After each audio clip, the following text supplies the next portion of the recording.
Okay, tēnā koutou katoa. Nau mai ki te hui o te komiti ratonga rangatopu me te rautaki I tēnei rā. Welcome to today's meeting of the Policy, Finance and Strategy Committee. The emergency procedures, I'm sure you're all familiar with, are up on the screen. In case of emergency, please follow the directions of our staff. And a reminder to switch your mobile phones to silent. And I'll ask Jack to bring up our karakia timatanga. Me karakia tātou. Whakataka te hau ki te uru, whakataka te hau ki te tonga, kia mā kina kina ki uta, kia mā taratara ki tai, e hi ki ana te ata kura, he tio, he huka, he hauhu, tihei, Māori ora. Okay, moving into apologies, I've received an apology from Councillor Brown. And there's Mayor Barry joining us now. Welcome, Mayor Barry. Could I please have a seconder for the apology from Councillor Brown? Thank you, Councillor Parkin. I'll now put the motion which has been moved and second. All those in favour, please say aye. Aye. Those against, please say no. I declare the motion carried. Just a welcome too to Councillor Briggs, who's joining us as a non-committee member for today's meeting. Councillor Briggs, welcome, of course, to join in on questions and answers, but not the discussion or voting. Public comment, we have no public comment registered today, so we'll move into conflict of interest declarations. I call on members to declare any conflicts of interest they have concerning the items on today's agenda. Are there any conflicts? Deputy Mayor Lewis. Thank you. Just I'm a member of Seaview Marina on the board. Thank you. That item. Okay. Just to note that under Standing Order 10.4, I will be giving precedence of business to the items 7 and 6A involving Urban Plus Limited, 8 and 6B involving Seaview Marina Limited, and item 9, Hutt Valley Chamber of Commerce, just so we can hear from the guests of the meeting first, and then we'll move back into the other papers after that. So we will kick off with Urban Plus Limited. And we'll go first actually to the 6-month report. It's on page 180 of your agendas. And I'll invite Yaoling Chung, Senior Financial Accountant. We've got Daniel Moriarty, Chief Executive of Urban Plus Limited, and Cameron Madrick, who's online on Zoom, the Board Chair for Urban Plus Limited, to speak to the report. Kia ora. Thank you, Chair. I would like to present the Urban Plus Group 6-month report ending 31st of December 2024. The group achieved a loss before tax of 1.6 million compared to a budget surplus before tax of 1.5 million, resulting in unfavourable variance of 3.1 million. This is mainly due to the delay in the sale from 55 Britannia Street and the remaining unit at Brook Street, and also due to the reduction in sale price. A net surplus before tax of 400,000 is forecast for the full year against the budget surplus of 4.1 million, due to the price reduction and also timing of property settlements. Now I would like to hand over to Dan for further comments. Thanks, Yaoling. Thanks, Chair. Really just to reiterate Yaoling's comments is that timing in the market is everything, obviously, with property development and sales. And from the time that the business cases were awarded up until now, there's been a lot of fluctuation, and at the moment it's obviously in a negative way. So 25% or so from the Wellington region in terms of property value, and that's what the effect is. That's about it, really, in summary. Thank you, Dan. I'll just ask Cameron as well. Do you have any comments on this, Cameron, or otherwise we'll move to questions? No further comments. Thank you, Chair. Thank you. In that case, he pātai tō ngā mema. Does any member have a question? Oh, I've got a couple. Oh, I'll go to Councillor Dyer first. Yeah, obviously the headline of 3.3 million budget variance doesn't look good. And I think I've raised this every time we've got these reports of it's all just to do with the timing of when these reports come out and the timing of when property is acquired and when it's sold. Is there a way going forward that we can get better oversight as to how UPL is actually delivering financially by stripping out that anomaly of just the timing of property markets? Like, is it looking at a per property breakdown at that level? Like, for us looking at this, it's quite hard to tell, like, hey, are we actually losing money here in UPL? Because that's kind of what the headline says, but it says it's largely due to the timing. How much is the other bit? So probably don't need an answer for today because we've got it in front of us, but just for the next one, it'd be really useful to try and think of a way that the information can be presented to us in a way that kind of provides the oversight. Thank you.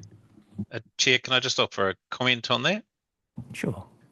It's a really good question, and it is a vagary of a 6 monthly report. So it's reporting, the activity in the 6 months. So we probably could provide some form of forecasting, and the board itself receives forecasting, but it would just need to be taken with appropriate caution because the forecast, of course, is just that. It's not the actual, but I'm sure we could provide, a greater level of insight for councillors in these reports on that sort of forecasting basis.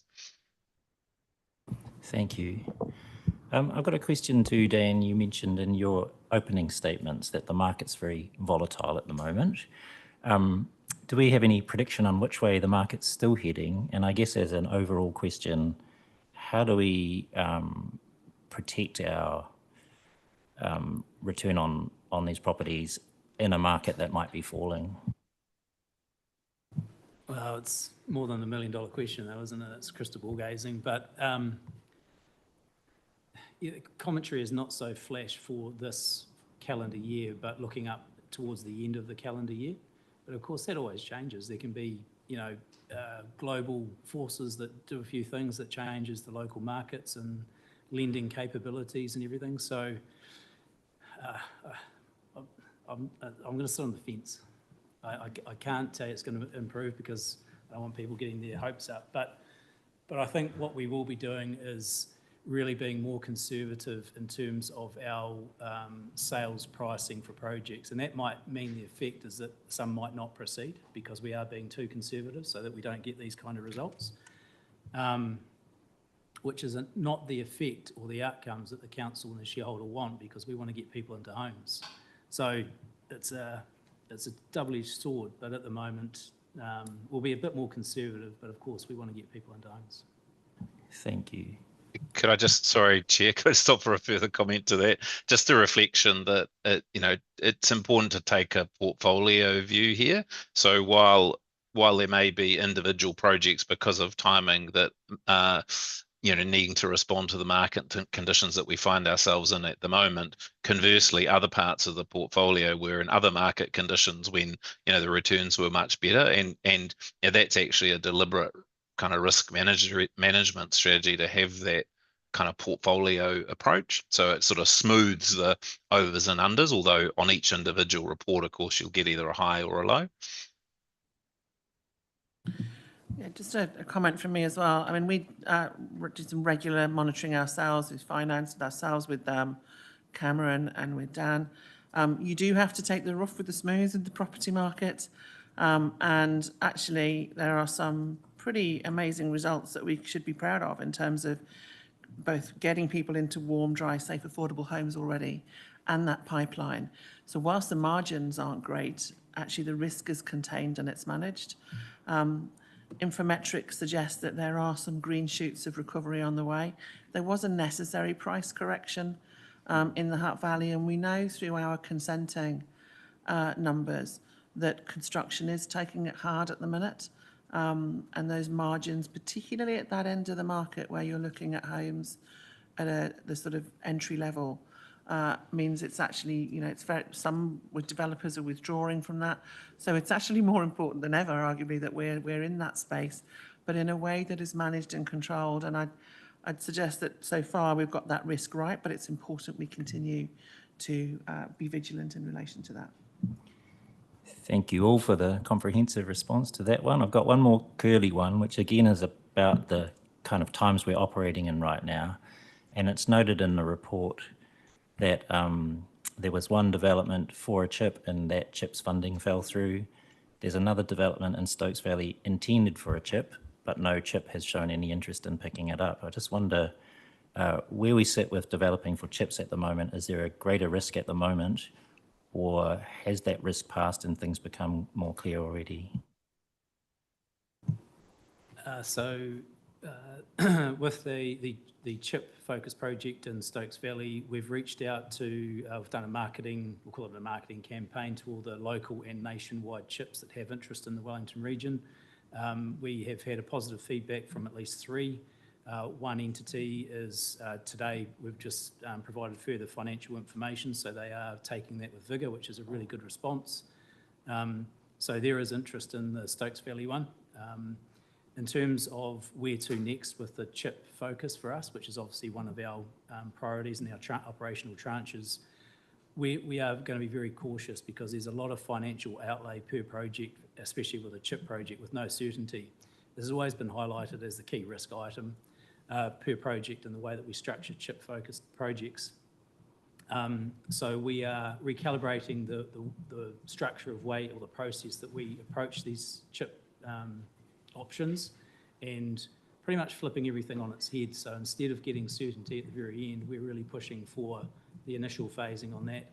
And that's a lot of external discussions as well, because other agencies and funders aren't built like that. They have to wait till the end. So we're just pausing and holding, but still really looking at what opportunities we can do. But when we identify those, we have to do them in a different way. Thank you. And sorry, and perhaps, Chair, if I could just add to that, which may have been your question as well, that it's the macro conditions there. So, that with the change of government, what are we now? Some 18 months ago, that really changed the landscape for chips, and they essentially went into a holding pattern. So that has created great uncertainty in the chip space as well. And even as at today, despite various announcements, chips are still waiting on whatever they can achieve in relation to funding certainty. So exactly as Daniel says, we need to respond to that environment. So it's a good question. Thank you. And just as a kind of minor follow-up to that one, it's mentioned in the report too that those properties at 55 Britannia Street went onto the market late last year and there were no offers received by year's end. Has there any of those properties been sold in the new year? Yes, we've had one settlement and we're just in negotiation currently with another one at the moment. So it's getting more uptake, but it's not as quickly as we'd had hoped. Thank you. Are there any further questions, councillors? No. In that case, I will move the motion that the committee receives the half-year report from Urban Plus Limited Group attached as Appendix 1 to the report. Mawai e tautoko. Do I have a seconder, please? Thank you. Councillor Morgan, is there any debate? Councillor Stellinger. I enjoyed the discussion there. That was very interesting. Thank you. I just was interested as well in, particularly in the comments from Councillor Brady and the response from the Chair and CEO. I think it would be great if, just to confirm, if we did get forecast figures for the full year in future reports. We all understand that, of course, things can change pretty rapidly, so there'd just be a forecast, but I feel that would really help our discussion in future. Thank you. Councillor Parkin. I just want to tautoko what Councillor Stellinger and Dyer have said, that future forecasting, I think, is critical for our understanding, and especially given the variances, and it has been brought up. I know Councillor Dyer's brought it up a number of times, so we'd like to see that in the future. Thank you. Thank you. Okay, I will now put the motion, which has been moved and seconded. All those in favour, please say aye. Aye. Those against, please say no. Ka whakapuakio, kua mana te mōtini, I declare that motion carried. And we'll ask Urban Plus to stay at the table and shift its backwards in your papers to page 123. Probably going to stitch myself up with this jumping around, to be honest. The Urban Plus Limited Group draft statement of intent for 2025-26 to 2027-28. And I'll ask for that report to be introduced, please. Thank you, Chair. I would like to present the draft SOI for Urban Plus Group for the 3-year commencing 25-26 to 27-28 financial year. The main changes to this year's SOI compared to last year is mainly due to the timing of property settlement and also price reductions. The 10-year projections are attached as Appendix 2 of the report. Now I would like to hand over to Dan. Thanks, Yaling. Thanks, Chair. Really just the same as before, is the timing on these. There has been a couple of projects just deferred through the mechanics of the projects and the sort of requirements to front load. But we have onboarded the shareholders' statement, all their expectations, and hopefully we'll find out if we've covered everything appropriately. But we think we've got the plan ahead. Okay. Does any member have a question on this one? Councillor Stallinger.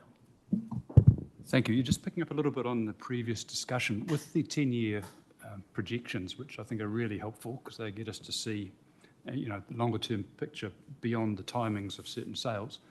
I'm just interested in the assumptions that are built in relation to sale prices. Is it really all based on current market values, or is it an assumed change? It's really the assumptions are based on more of an average of where we think the market will be, but we kind of know the value, the Hutt prices. So we've experienced, when was it, 3-4 years ago, something absolutely crazy. We'd never go and put our assumptions on that. It's more of a conservative approach. We might hit that, but we might also be above that in year 5, 6, 7, who knows. But we've taken a sort of an aggregate or an averaged approach along the way, but it would be nothing like the craziness that we saw 3 or 4 years ago. That was, it's a 40-year hit that we saw.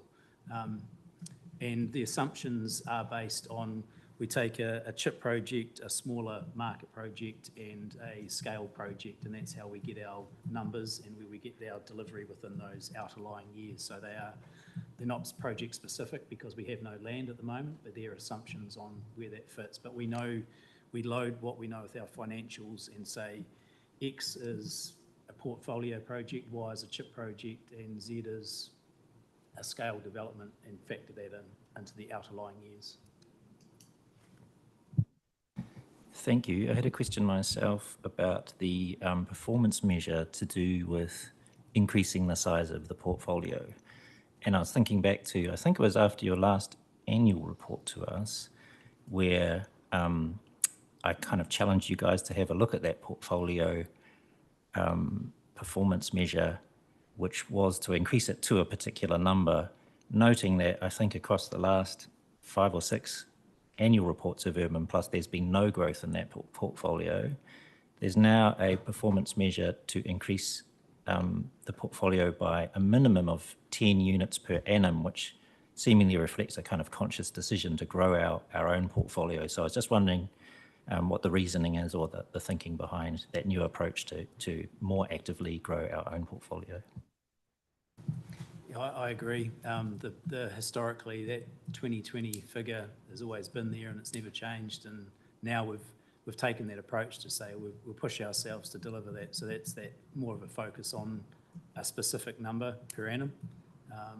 And we have plans for that as well with our upcoming projects too. So that's more of a pinpoint focus, because previously it was in there, but it wasn't really addressed, to be honest. Thank you, Dan.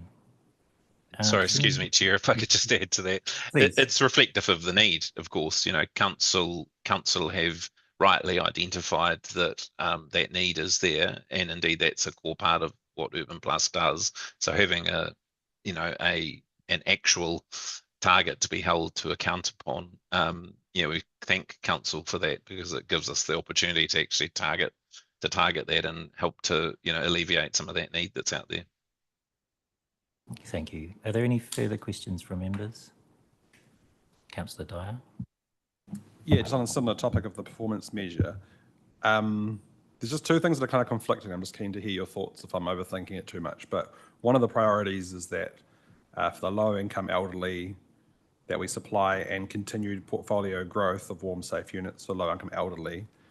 But then the performance measure 1.5 has reduced from 90% down to 80%, saying we'll provide less low-income elderly properties. They're kind of just both conflicting. Just can you hear your thoughts?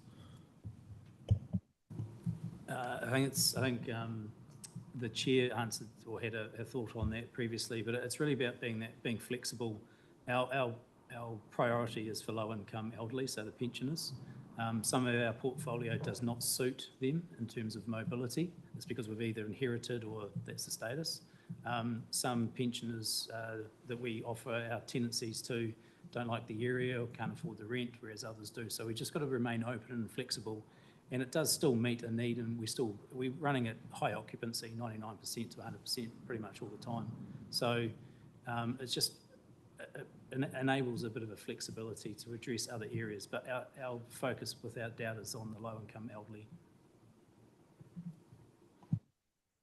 Councillor Edwards.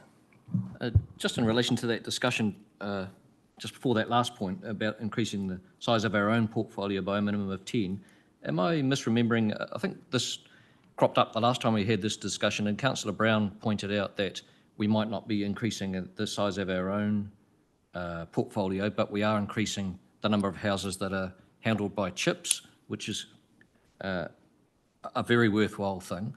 So I presume, I mean, it's good to have a target to increase the size of our own portfolio, but hopefully, or is it taking into account what you're also adding in the CHIPS area, which is, in my opinion, just as worthwhile? I hope I answer this. We're about to award the construction contract for our own portfolio for 18 units in Avalon. So that's being addressed immediately. And from the CHIP perspective, we have the ones in Tawhai Street. We finished our ones in Stanley Street, Wainui, which were 17 2, 3 and 4 bedders. And we, I'm going to say July, August, we will be finishing our Tawhai Street development in Stokes Valley, which is that one primed for a CHIP entity as well. So that's 19 2, 3 and 4 bedders as well. So yeah, we're addressing all areas of our statement of intent along the way. Busy year. Indeed. Any further questions? No? Oh, sorry, Councillor Stallinger. Yeah, hopefully a very quick one. Sorry, I couldn't remember what LTMP reserve was. What does that stand for? Okay. All right, I'm going to move the recommendations on page 123 of the agenda.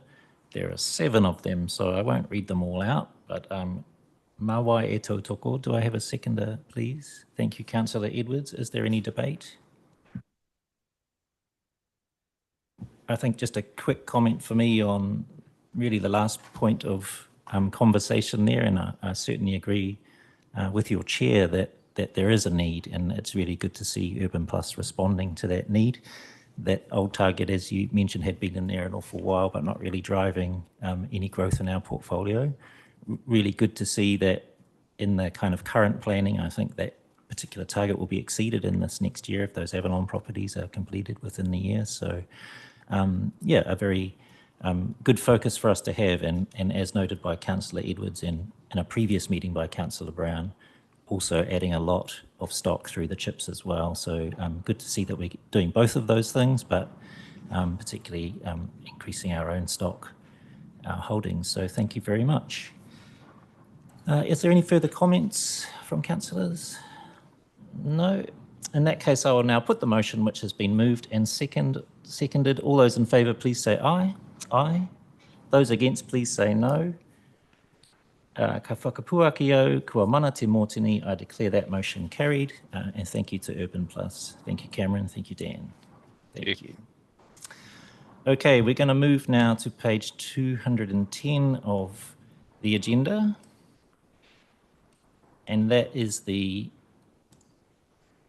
Seaview Marina Limited 6-month report to the 31st of December 2024.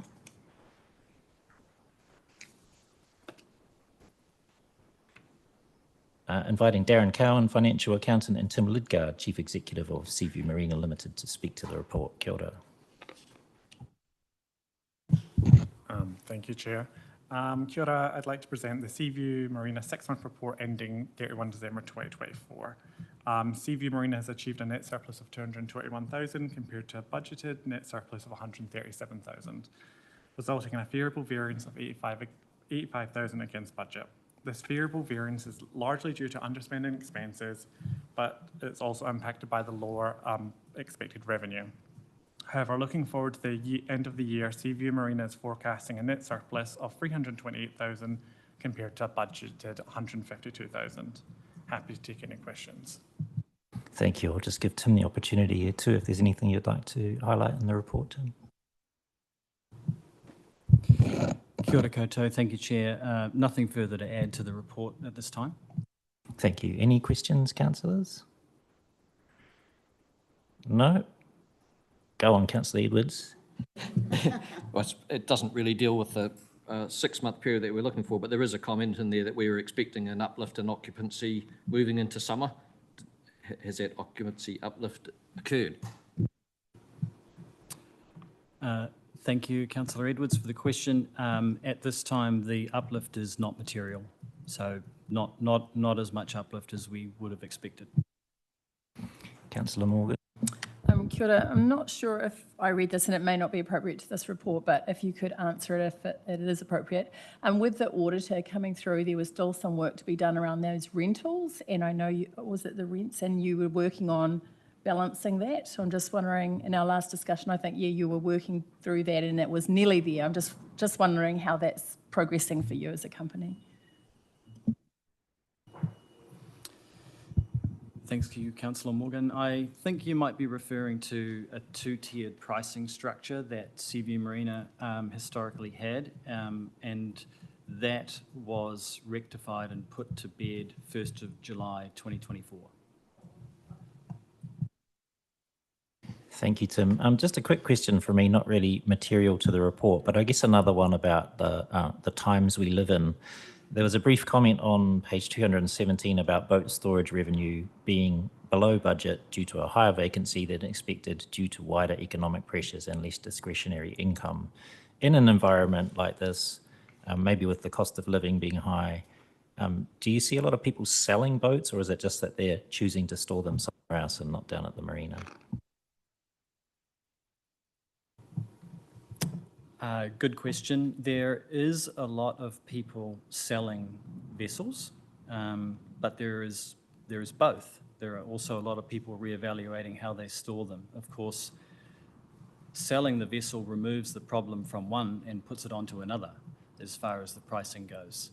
So if that new owner is able to afford the pricing, well, that's great. Thank you. Are there any further questions from councillors? Councillor Edwards. Yeah, there was another one. On page 215, there's mention of 2 roles that at the time this report was, for the period we're talking about, weren't filled, a hard stand cadet and a health and safety advisor. I was quite surprised, or is the health and safety advisor position a full-time position? I was quite surprised an enterprise of the marina's size would need a full-time health and safety advisor, but no doubt you'll tell me I'm wrong, or... We believe it is necessary to have a full-time advisor. Our operation is extremely diverse with regard to spaces around the water and then spaces on land, and just the huge variety of activities we do spans the full breadth of the Health and Safety Work Act.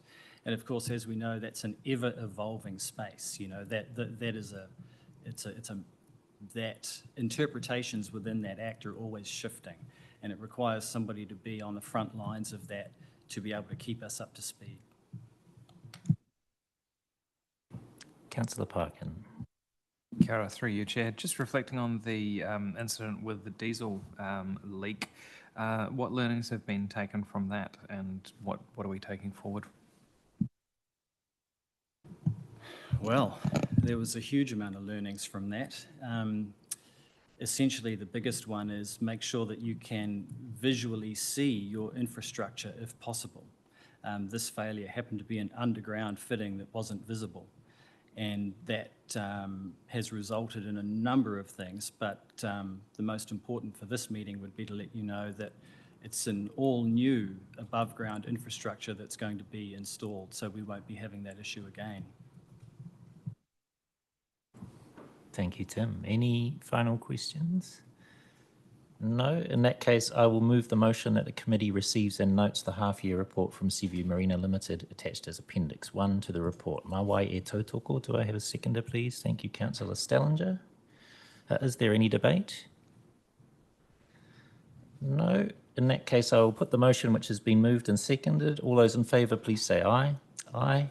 Those against, please say no. Ke whakapuakio kua mana te mōtini, I declare that motion carried. And we'll ask Seaview Marina to stay at the table and move to item 6B on page 149 of your agendas. That's the draft statement of intent for Seaview Marina Limited. And I'll invite Darren and Tim again to introduce the paper. Thank you again, Chair. I'd like to present the draft Seaview Marina Statement of Intent commencing 25-26 through to 27-28. The biggest changes to this SOI compared to last year's is the breakwater purchase has been pushed out until December 25 rather than March 25. The purchase will still be funded by the additional borrowings. We've also rephased our CapEx spend and proposed to spend $6.9 million over the next 10 years upgrading and refurbishing the piers. We're also still proposing to pay a dividend each year of $100,000 to Hutt City Council as noted in the long-term plan. Anything to add on that one, Tim? Nothing further to add at this time on this report. Thank you, Chair. Are there any questions from members? Councillor Dyer.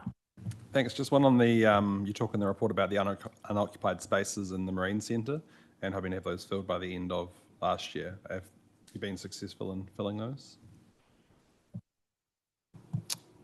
Thank you, Councillor Dyer. The short answer there is no, although we've adapted to utilising them for more of short-term rentals in the meantime. So just making sure the spaces don't sit dormant. Thank you. I just had a question of clarity, Tim, and I may have misinterpreted this, but in the paper itself, it talks about the return on equity in paragraph 13 and how there are some cost increases coming your way due to borrowing to purchase the breakwater. And I would expect, if anything, as a result, the return on equity might be reduced, but in fact, it's being increased if I've read it correctly. So I just wondered why the ROE is moving upwards instead of downwards. It's on page 151 of the agenda there, paragraph 13. So as you can tell, that the ROE is projected to be a lot higher than it was proposed last year. This is due to the equity that we're putting into the business. So obviously for the purchase of the breakwater, then the refurbishment of the piers is just the equity is going up. But I can take this one offline and get a better answer for you regarding that one. Sure, thank you. If there's no further questions on this one, can't see any, you better check online. I will move the recommendations on page 149 of the agenda. Again, there are half a dozen of those, so I won't read them all out, but Mawai e tautoko, do I have a seconder, please? Thank you, Councillor Morgan. Is there any debate? No. In that case, I'll put the motion which has been moved and seconded. Those in favour, please say aye. Aye. Anyone opposed, please say no. Ka whakapuakio kua mana te mōtini, I declare that motion carried. Okay, now we're going to page, thank you, Tim, 221 of your papers. It's the Hutt Valley Chamber of Commerce a 6-month report, inviting James Lamb, Head of Business and Economy, and Patrick McKibben, the Chief Executive Officer of Hutt Valley Chamber of Commerce, to introduce the report. Kia ora. Kia ora mai tātou. Thank you, Chair. This 6-month report details activities of the second half of 2024, and it follows the usual cadence of reporting familiar to you. Fair to say the Chamber continues to be proactive on opportunities across our city. And have put a lot of energy, particularly into the science, manufacturing and technology sectors, to both support and retain and obviously grow the high-value companies and high-value jobs we have in our city. As well as the detail in the report, I just wanted to point out that the engagement with council continues to grow at a strategic level. And I think it's fair to say that the Chamber plays an important role for us when we have those early conversations around projects, programs, policies, and we engage with the Chamber to bring that early business voice to that thinking. And increasingly they're involved in our city strategy work, the City Centre Regeneration Working Group, and I think the best example is their soon to be released 10-year roadmap for Hutt Valley business growth. So I'll let Patrick talk to the report and what's ahead. Thank you, Chair. Thanks, James. Firstly, apologies from Mark Skelly, who couldn't make it today. The vagaries of being a small business owner and having to kind of deal with clients and that sort of thing, but he apologises for his absence. Thank you once again for the opportunity to come and talk about our work. It's really easy to talk about our work because we have such a good time doing it. And I think really part of that comes down to our relationship with the council and our relationships with the business community, but also our relationships with government agencies, our local MPs, and ministers who have participated in work that we do and inviting them to come to the Hutt Valley and speak to our business community and provide updates on what they do. So and we do that all with the support of our partners, and one of those big partners, of course, is the Hutt City Council. So thank you for your contribution. Look, we've had a 2024 was an exceptionally busy year. We ran more events than ever before, and I know I'm not here to talk about the whole year, but just reflecting on the fact that we did more than we've ever done with a very small team, and we have engaged more people in our events and activities than we have in previous years. So we keep striving to do that. We keep striving for quality in our events, and also reflect the needs and wants of our business community, particularly around the economic situation. Last year we brought more economic advisors from our banking community to speak to our business community, and in fact on Thursday this week we have one of those events with Kiwibank economists coming to talk to the business community. So I don't really intend to talk through the report or the exec summary, but really to say thank you very much for your support. We value it highly, and it's important for our business community that support is there. So thank you. Thank you, Patrick. Any questions from members? Councillor Edwards.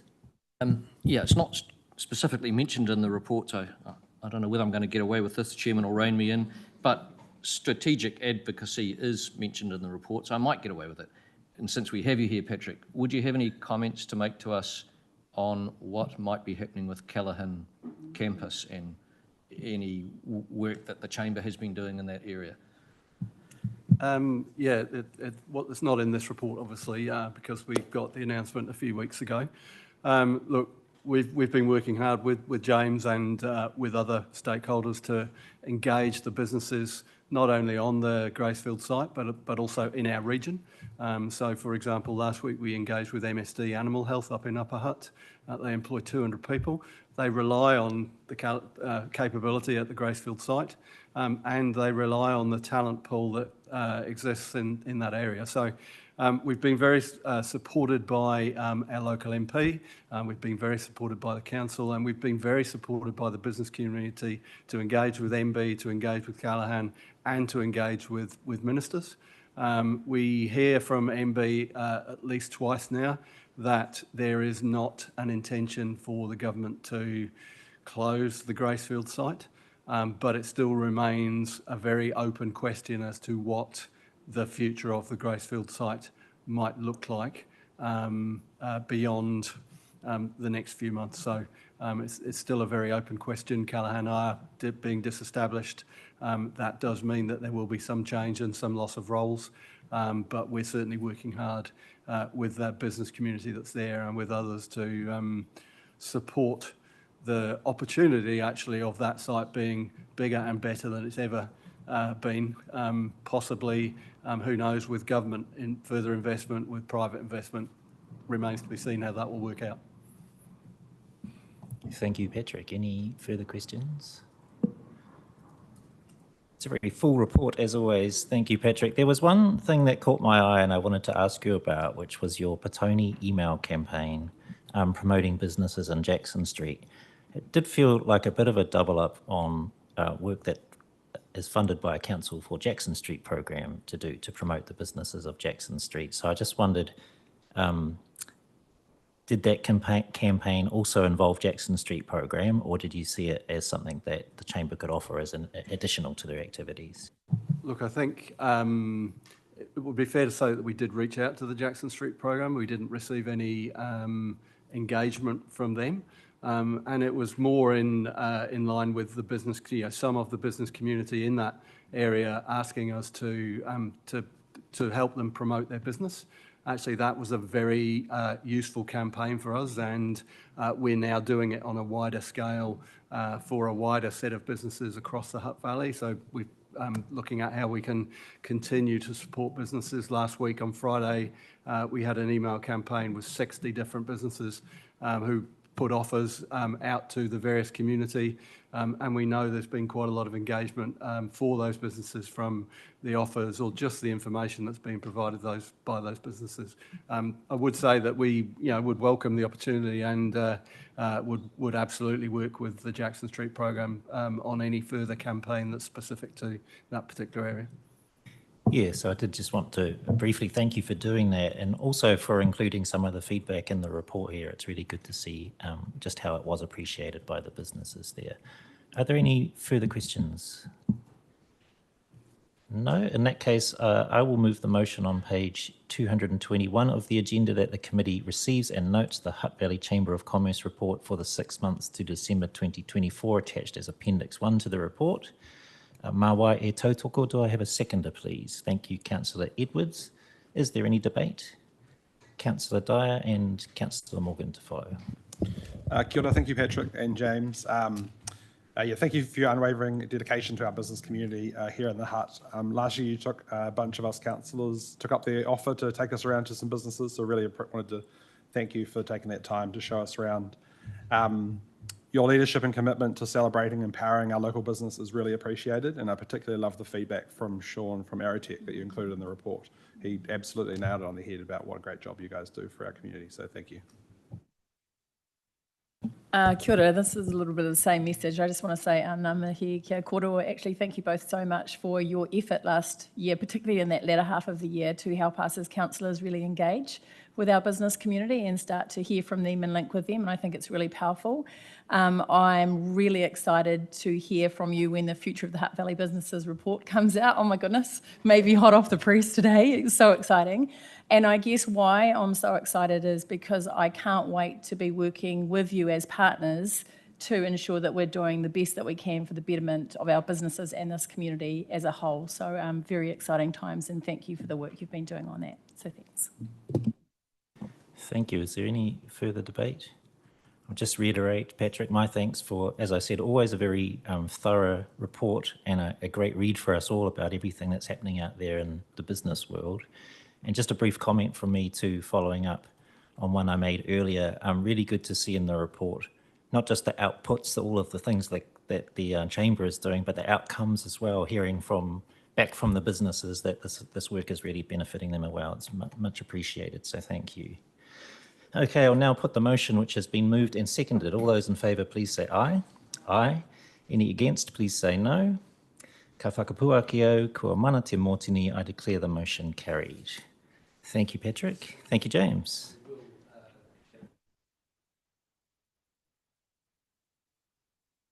Thank you.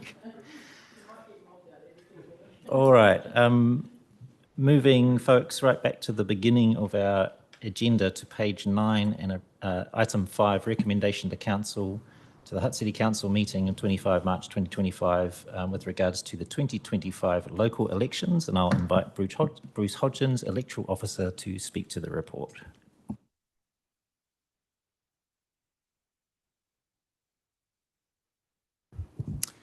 Kia ora tātou. Thank you, Mr. Chairman.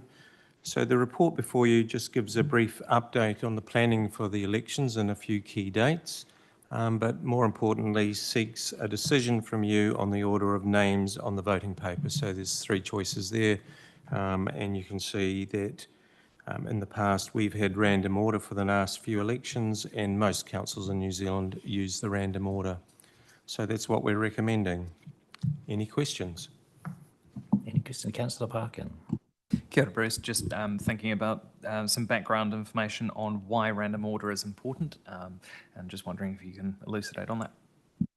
There has been some research that has shown that random order is fairer, particularly where you have a number of candidates being elected, like the election at large, and there's quite a number of names on the voting paper for that one election. And so those names that are earlier alphabetically get an advantage, seemingly, if it is in alphabetical order. Councillor Stallinger. If I could just be indulged for a very brief comment on that matter. I just remember many years ago sitting somewhere up there at the top table and casting my eye around, and I had to get to halfway before we got past letter D in the alphabet. And so I did just reflect on the fact that back then we were just doing it in alphabetical order, and I think it's definitely a move for the better, what we now do. Thank you, Bruce. Just a quick question from me. There's a good thorough timeline in here of things that are going to happen starting from, well, the 9th of June when the Electoral Commission enrolment campaign commences. It is an election year and a lot of interest out in the public as well. So will this information be shared on our website or elsewhere soon? Yes, it will. We've been updating in the last few weeks, and we're looking to publish it later this week. Okay, any further questions, folks? No? In that case, I will move the recommendations on page 9. There are 2 of them. Recommendation 1 notes that in accordance with Regulation 31 of the Local Electoral Regulations 2001, Council can determine the method used to order the names on the voting paper for the 2025 local elections using alphabetical, random or pseudo-random order, and number 2, just confirming a decision from us to use the random order for arranging candidates' names on the papers. Mawai e tautoko. Do I have a seconder, please? Thank you, Councillor Stallinger. Is there any debate? No. In that case, I will put the motion which has been moved and seconded. All those in favour, please say aye. Aye. Those against, please say no. He whakapuaki au, kua mana te mōtini. I declare that motion carried. Thank you, Bruce. Moving on to item 5B, review of the Appearance Industries Bylaw 2020 on page 13 of the agenda. And I'll invite Richard Hardy, Head of Strategy and Policy, to speak to the paper. Kia ora, Richard. Thank you, Chair. Kia ora koutou, councillors. So the purpose of this paper is to seek your formal approval to the draft statement of proposal, an updated code of practice for public consultation. Just to let you know, early engagement went out to registered practitioners in the Hutt Valley area, and we've received and incorporated that feedback into the draft statement of proposal and proposed updates on the code of practice.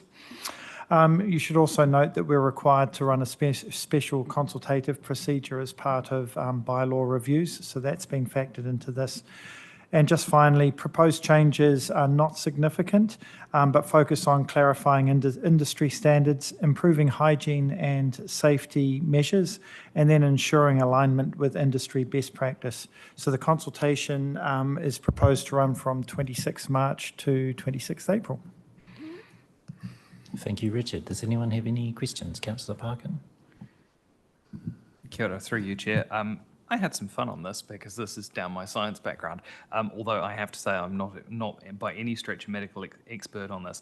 But one thing that did come up was officers were made a comment about evidence is needed for why 60 minutes change is suggested for glass bead sterilisation standards. What's the current time frame for the glass sterilisation? I'm presuming it's 5 minutes and just wanted to check with that. And what evidence base is that based on, noting that the research that I've managed to find, not specific to piercings, but looking at dentistry, was actually looking at a 15-minute recommendation. Through you, Mr. Chair. Thank you, Councillor. Look, that was quite an interesting question that environmental health officers and our policy team had some time discussing. The 60-minute recommendation comes from the feedback that we received from the New Zealand Board of Professional Skin Therapists. So it was one of their recommendations around best practice. And so we're interested in getting feedback on that as part of consultation, and we'll make that final decision. We have also seen mixed views on 5 minutes, 15 minutes, or 60 minutes. So we intend to explore that through the consultation period. And just for clarity, though, Richard will be going out with 5 minutes, asking for feedback. Yeah, thank you. Are there any further questions, councillors? No? Okay, in that case, I will move the recommendations on page 13 of the agenda, including number 3, that Council approves the proposed changes to the Appearance Industries Bylaw 2020 and its Code of Practice for public consultation as outlined in the draft statement of proposal attached as Appendix 2 to the report. And number 4, approves the proposed special consultative procedure required under Section 86 of the Local Government Act 2002 to run from 28th of March to the 26th of April 2025. Mawai e tautoko. Do I have a seconder, please? Thank you, Deputy Mayor Lewis. Is there any debate? No. In that case, I'll put the motion, which has been moved and seconded. All those in favour, please say aye. Aye. Those against, please say no. He whakapuakio kua mana te mōtini, I declare that motion carried. Moving now to item 5C, the review of the dog control bylaw. That's on page 31 of the agenda. I invite Sam White, Policy Advisor, and Duncan Pratt, Animal Services Manager, to introduce the report. Tēnā kōrua. Kia ora. Thank you, Mr. Chair. Yeah, as you say, the purpose of this report is to seek your feedback and approval on the statement of proposal and seek your approval for the excuse me, special consultative procedure. So we last spoke to you at a council briefing on the 9th of October to seek feedback on our early engagement content and the proposed timeline for the review. And after receiving that feedback from yourselves and 1,317 members of the community in early engagement, the majority of whom were dog owners, and then some feedback from internal stakeholders such as Duncan and his team, we've drafted the statement of proposal that includes the proposed changes, feedback from early engagement, and some draft consultation material for the special consultative procedure. So there are a range of proposed changes. Some are more significant than others, and we think the most significant ones include changes to how dogs are managed in Honiana Tapuni Reserve. And that's going from a dog exercise area to dogs on lead. And that proposed change comes off the back of sporting, commercial, cultural developments in the reserve and Mana Whenua's cultural interests in the area. And then along with the shared path that will be going through it once Te Ara Tupua is finished. The second most significant is proposed introduction of a license requirement for commercial dog walkers. And that's really off the back of feedback we received internally and externally to help manage the quality of professional dog walkers and improve safety generally. And then the third is the limitation, or a proposed limitation rather, on the number of dogs an individual can walk as opposed to a commercial dog walker, and that we're proposing 4 at this stage, again for safety reasons. We did receive feedback about roaming, menacing and barking dogs from the public and Duncan's team, but these are addressed in the Act already and the bylaw and the policy, so we're not proposing to make any changes there from a policy perspective. But yeah, we're seeking your feedback and approval, on the proposed changes noted within the statement of proposal, and to run the SCP to get community feedback. Kia ora. Thank you, Sam. Duncan, do you have anything to add at this point, or? No, not at any point. Happy to take any questions. Thank you. Okay, members, do we have any questions on this one? Councillor Edwards. I'm obviously misunderstanding something, or maybe it's another act that we operate under. I'm slightly puzzled by the sentence on page 45 to do with approved organisations that may take animals into their custody, take steps to find owners, sometimes, unfortunately, destroy the animal if they can't find an owner. And it says councils have no role or functions under this act. But we do that. Animal Welfare Act. So we have, our responsibilities in this regard are under another act.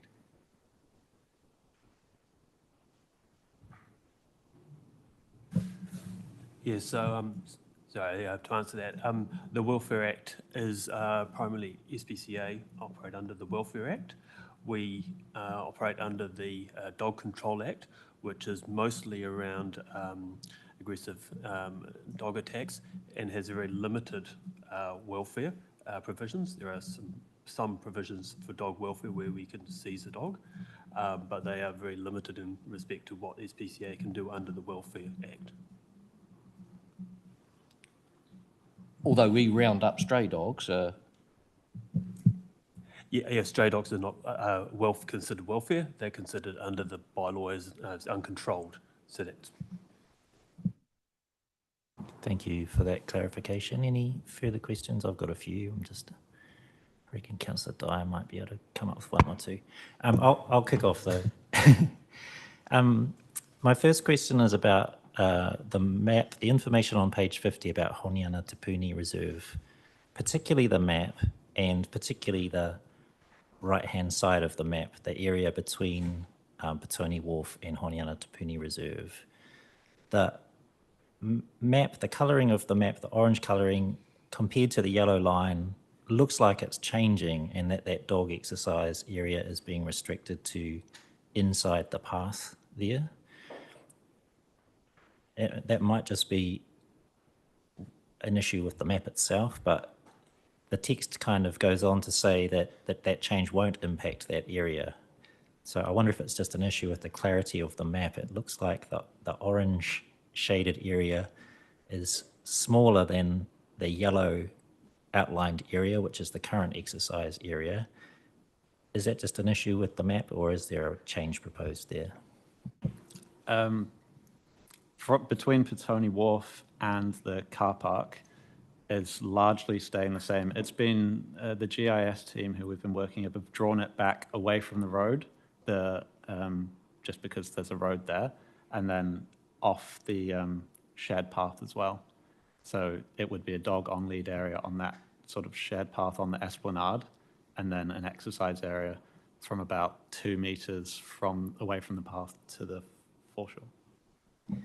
Yeah, that's kind of what I thought the map showed, and I was curious about the path too, because there was an explicit comment about the shared pathway in Honiana Tupuni Reserve, but no comment about the shared pathway outside of it. So I was curious about the pathway. So I just wonder if this information can be expanded a little bit to explain exactly what you just told us about the pathway and that the exercise area is being brought inside the pathway. We can tidy that up, Chair. Thank you. Did you have a question, Councillor Dyer? Yeah, I'll jump in just because it's very similar. Very similar thoughts around the Harcourt area as well, with the shared pathway there. The text currently says that on top of the stock bank, dogs are off lead, but between the stock bank and the river, they're not. That's not what our maps say, and that's not what our policy says. So I completely agree with the sentiment that we need to do better education there. But even the markings on the footpath say like dogs on lead here, but this is saying no, dogs are allowed off lead there. So just better wording, I think, around the shared path elements around there, and also going through Fraser Park as well with that shared pathway that's included in the bigger zone saying dogs are excluded.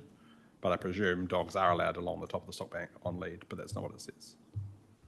Yeah, we're trying to make the restrictions or controls clear throughout. So at the moment, there are dog on-lead signs in Fraser Park along the stop bank. But then, as you say, when you look on the map, it looks like there's it's a complete prohibition area.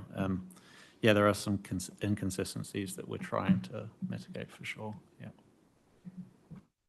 Yeah, and I think as long as it's clear in this information what is proposed, and I think there will be particular interest from local dog walkers who use these exact areas, and I'm looking at the 9i ones thinking, oh yeah. So if you could just take that feedback and make sure that the maps and the text in these documents accurately reflects what we're proposing, so dog owners or walkers or anyone else doesn't get confused.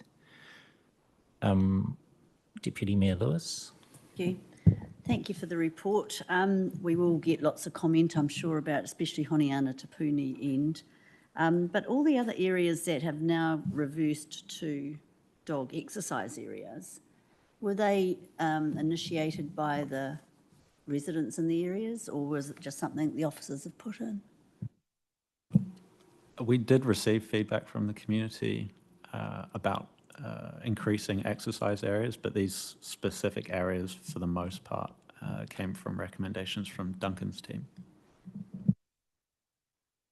Thank you. I've just got a couple more myself. On page 85, under the heading dog exercise areas, there, and it looks like maybe it's jumped across from the wrong page. Items 1.8 and particularly 1.9, Sea View, the small fenced area of Sunset Point where the bird protection area is located. Presumably, maybe both of those actually belong on the previous page in the dog exclusion areas, but they're being listed under the dog exercise areas heading. Yeah, good catch, Mr. Chair. Thank you. And then just one other thing, and this is really, I guess, on a broader theme, because I noted in the feedback a lot of concern about roaming dogs, and seen some cordial already on Facebook about that side of things. There's I think, a lack of understanding in our community about what happens with roaming dogs. And, you know, I see it in my community, people hesitant to report roaming dogs because they'll get put down. At the most extreme example of what people say to each other about what happens with roaming dogs in Lower Hutt. There's a statement early in the statement of proposal that says residents can refer to the bylaw to understand how Hutt City Council enforces all aspects of dog control within the city. And then later on, in the draft, there's an enforcement section on page 109 that talks about how if dogs are found roaming in a public place, they will be impounded. And the story kind of ends there. And I think some people may still believe that they'll be impounded and put down by our council, which isn't necessarily the case. So I just feel like we've got a bit more of a story to tell about what does happen in those situations. If we could add a little bit more detail to that particular piece of information about what happens after they're impounded in terms of fines and releasing dogs back to owners or any other kind of outcome there. B, I guess, maybe even more importantly, I searched our website and couldn't find any information about what happens with roaming dogs. So yeah, I just feel there's this chicken and egg situation out there where people are unsure what happens if they report a roaming dog, so they don't report a roaming dog because they don't want bad things to happen. And I see this conversation happening and just wonder what else we can do to kind of clarify that for our residents. So I'll just leave that with you guys as a comment. I don't need a response right now, but I think it is an information issue that's particularly pointed in parts of our community, particularly where there are a lot of roaming dogs and seemingly a lot of hesitation for people to report those dogs because they don't want bad outcomes for the owners or for the dogs themselves. Okay, are there any other comments or questions on this one? Councillor Dyer? It's good to see it mentioned in there, but I just want absolute clarity around it. In the comms and engagement plan, it talks about putting signs. It's just one small line says signs and locations. I'm assuming we will be putting signs down at Honeana Te Puni Reserve. That's the one I think we're going to hear the most from, and a lot of people that use that aren't residents. They come here from it. So just keen to get absolute clarity that in a few of these key spots where there's major changes to the zoning, the York Street one and Moira, for example, those are the ones that will have signs. Yeah, good point to clarify. At the moment, we're planning to put signs up in the areas that were identified as being the most used by dog walkers. So that's around the Petone foreshore, Honeana Te Puni, riverbanks, around Eastbourne or the Eastern Bays, and then a couple of other parks. Yeah, Just on that, if I may, we also have a joint management arrangement for Honeana Te Puni Reserve with Taranaki Whānui, and we'll also comply with the spirit and procedures within that management arrangement. Cool. And I'm assuming that's more from like a broader, hey, we're reviewing these things, go and find the information. But I think the places where we're specifically making changes, like Honeana Te Puni will be caught under that, but the Moeda one, the one at Seaview, so the people that go in there and already using those spaces, they become aware that we are proposing to change this bit of land right in front of you, may in the future be XYZ, rather than sort of the broader, hey, dog owner, go check out our website to see what we're doing. I think where we are proposing some quite big changes would be useful to have a sign actually at the space that we're talking about changing. Yeah, and reference it specifically about what we're changing to the area. Specifically and generally, I think, because people visit these different spots. Avalon Park's another one, I reckon, where you'll get a bit of feedback. Councillor Edwards? Yeah, and I'll ask the question now because I'm absolutely sure we're going to get feedback on it, and that's the Honeana Reserve area. And I'm wondering whether it's feasible. It probably isn't, but I'm going to ask the question anyway. A lot of dog walkers, when they're taking their dog down there, let them have a swim in the bottom of that stream area because they don't want to put them in the harbour where all that sawdusty stuff can be and it clings to their fur and so on. So, and it's also freshwater rather than saltwater. Is there any way a bylaw could say, you know, that's an on-lead dog area, that part in green, unless you're swimming your dogs in that wee stream? Or is that just not feasible?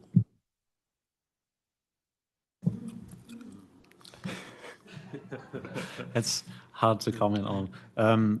My understanding is that would be considered part of the reserve up till a point, but where the stream meets the sea, obviously council doesn't manage the land between the tide line and the sea. So in theory, you could walk your dog on a lead to that area and let your dog off lead in the water, in the sea. Yeah, I think too, we can expect to hear from people and maybe hopefully their suggestions on how it could be manageable while keeping most of that reserve on lead, how that could be manageable. So I'm sure we will hear some feedback on that and hopefully some good suggestions as well. Councillor Parkin. Kia ora. Just on that comment, I'm presuming that that area would be covered by Greater Wellington Regional Council then, and if so, have we coordinated with them in terms of making sure that their bylaws also link with ours? I'm not entirely sure if that is Greater Wellington or if that's managed by central government to do with the foreshore and seabed, but I know we have spoken to Greater Wellington, specifically around the areas they manage along the river, and we're working to align similarly with them, although their bylaws don't specifically manage too much of how dogs are controlled. They tend to refer to ours, although they do have some measures that they use to control dogs. Any last questions, folks? No, in that case, I will move the recommendations on page 31 of the agenda. Again, there are a lot of them. I won't read them all. Lots of things to note. The most substantive ones, recommendation 5, that committee recommends council approves the proposed draft statement of proposal for consultation attached as appendix 1 to the report. And 6, approves running a special consultative procedure from 26 March to 26 April in accordance with the Local Government Act 2002. Mawai e tautoko. Do I have a seconder, please? Thank you, Councillor Stallinger. Is there any debate? No, I think there's a lot of debate to come from our community, and just noting in the paper too, there is a hearing set down for, I think it was the 19th of May, for people who want to be heard to their submissions. Any further debate or comments? Yeah, Councillor Parkin. Sorry, Chair, I should have noted this earlier, but again, going back to the Petone Foreshore Reserve, it looks like the other side of the map doesn't actually match correctly. There is a section of currently grey, which I believe is concrete, that is walkable and is excluded from either of the green or the orange section. So it's at the junction of the green and the orange section, and it just isn't covered. Out on the seawall there, we'll just ask officers to consider that when they're taking another look at that map. The little L shape down on the seawall is excluded here. Thank you. All right, I think we've done with debate. I'm going to put the motion, which has been moved and seconded. All those in favour, please say aye. Aye. Any opposed, please say no. Ka whakapuakio, kua mana te mōtini. I declare that motion carried. Now I have to figure out where we're going next. I think we're all the way through to item 10 on page 259. It's the quarterly performance report for 1st of October to 31st of December 2024. And I think we have Gemma Burse, Head of EPMO, to speak to the report. Kia ora, Gemma. Kia ora. Thank you. So I am presenting the Q2 performance report, which covers the 1st of October last year through to the 31st of December. So you'll find all the usual content that you're familiar with, including the highlights and challenges, which is from page 5. You can read there about a range of awards we've run recently, plus some updates on things like 299. You'll also find detailed updates on our key strategic focus areas from page 9 and the snapshots of our major programs and projects. You will find the breakdown of our non-financial KPIs from page 21. So there are 77 indicators. We report on 53 of these on a quarterly basis, and the remainder get reported on annually. For Q2, 58% of these targets were met, which is compared with 59% in the same quarter last year. Following that, you'll find our usual financial summary. Other than that, there are officers here to take any further questions that you have. Thank you, Gemma. Any questions on this one, folks? Councillor Stallinger. I've got just a few, but the first one I'm referring to page 8 of the document, page 268, I think, of the page 268 of our agenda, which talks about the challenges. I was just wondering whether we should have 2 further challenges, matters which I see as big issues for the year. The first being the local water done well, a work that's going on, which I consider one of the most challenging things we've got on our agenda. But also the review that's been going on with Wellington Water Limited and issues that are arising from that for us. So it's just a question of whether they should be on the report, perhaps for the next time we get one of these. I can look at that for you, yep. Thank you, Gemma. And just noting, particularly the last one you raised there, Councillor Stallinger, the recent developments with Wellington Water. This is a quarterly report to 31 December, so it doesn't fit into this one, but certainly it may well arise, I imagine, in the next report. So thank you. Gemma, I just wanted to raise one point which I checked in with Bruce, fortunately, because he's not here right now, Bruce Hodgins, because and this is on page 284, it's the water supply performance WS1, the one at the top of the page there. And I was curious because there's been this long-running issue with Waterloo treatment plant being non-compliant. The report shows that it was non-compliant again in Q2. However, the year-to-date actual figure showed a 50% compliance for the year. I have checked this with Bruce, and he said it did not comply in Q1. And then I went back and checked and noted that it was incorrectly reported in the Q1 report as well. So I just wonder if that measure could be corrected in this Q2 performance report, but also the Q1 performance report, which is available on our website. And also there are some summary comments and graphs in here about how many measures were met, and that one was not met for Q1 of the year. So I'll just leave that with you. But yeah, just noting that these documents are shared on our website, so if they could please be corrected on both versions of it. Does anyone else have any questions on this paper? Councillor Stallinger. Yes, but perhaps first just to say it's a great report and a lot of fantastic information in here. My other question was around the work that's going on with the wastewater treatment plant and also our renewals program for water infrastructure. I know they're kind of multiple projects, or they're more like a program of works, but I think it would be quite helpful to have those included on the major projects update, given just their significance in terms of the works we've got underway during the year.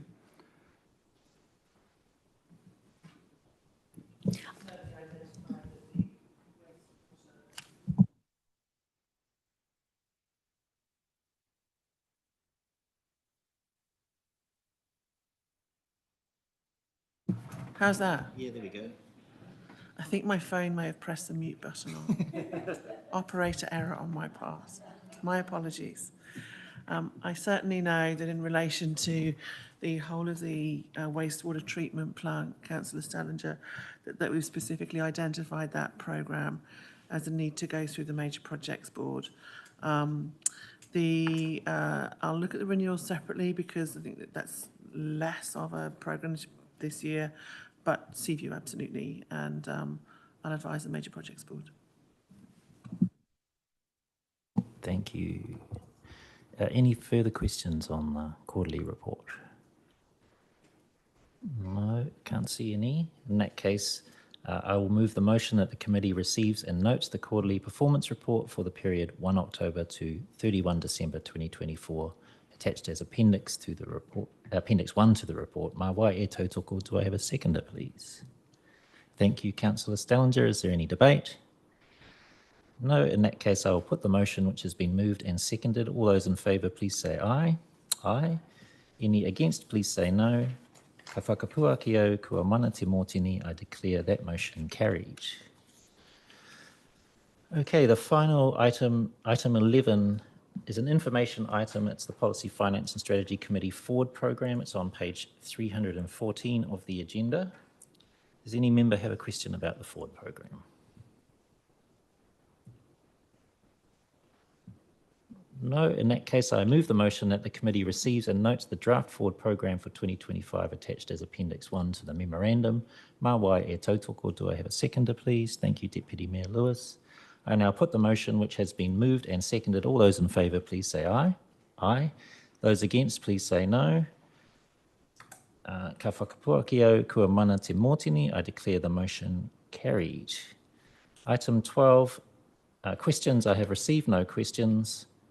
Are we going to move straight into the council meeting? I'm looking at our democratic services advice. I don't think we can for a meeting that's scheduled for 4 p.m. Okay, we'll be coming back at 4 o'clock, so we will move through the closing karakia. Me karakia tātou, unuhia, unuhia, unuhia I te uru tapu nui, kia wātia, kia māma, te nākau, te tinana, te wairua I te ara takatū. Koiara e rongo, whakairihia, aki ki runga, kia wātia, aira, kua wātia, hau pai māriri. Thank you very much, everybody. I declare the